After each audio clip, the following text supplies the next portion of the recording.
जय श्री कृष्ण दोस्तों। आज मैं आपको पाप मोचनी एकादशी की व्रत कथा सुनाने जा रही हूँ।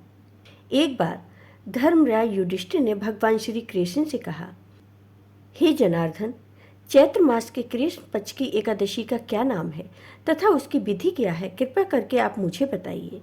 तब भगवान श्री कृष्ण ने कहा, हे राजन, चैत्र मास के कृष्ण पक्ष की एकादशी का नाम पाप मोचनी एकादशी है। इसके व्रत के प्रभाव से मनुष्य के सभी पापों का नाश होता है। यह सब व्रतों से उत्तम व्रत है।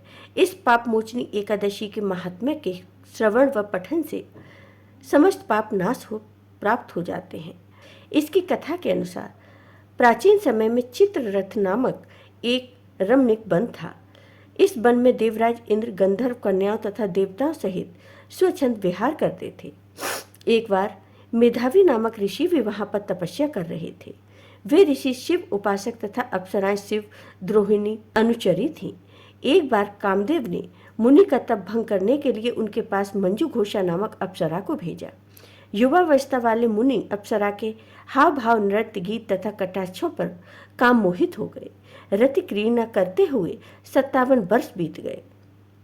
एक दिन मंजू घोषा ने देवलोक जाने की आज्ञा मांगी।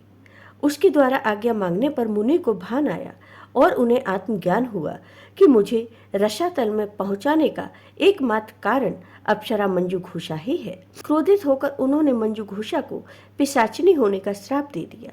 श्राप सुनकर मंजू घोषा ने कांपते हुए ऋषि से मुक्ति का उपाय पूछा। तब ऋषि ने पाप मोचनी एकादशी का व्रत रखने को कहा और अप्सरा को मुक्ति का उपाय बताकर अपने पिता च्यवन ऋषि के आश्रम में चले गए।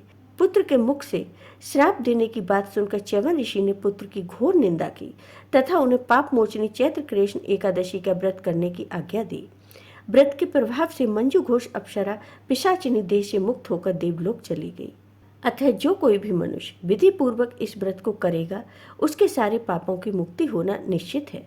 और जो कोई इस व्रत के महात्म्य को पढ़ता या सुनता है, उसे सारे कष्टों से मुक्ति मिल जाती है। जय हो भगवान विष्णु की। आपको ये वीडियो पसंद आया हो तो लाइक कीजिए, शेयर कीजिए और मेरे चैनल को सब्सक्राइब कीजिए। साथ ही बेल आइकॉन पर क्लिक जरूर कीजिए, जिससे हमारे वीडियो के नोटिफिकेशन आपको मिलते रहें। धन्यवाद दोस्तों।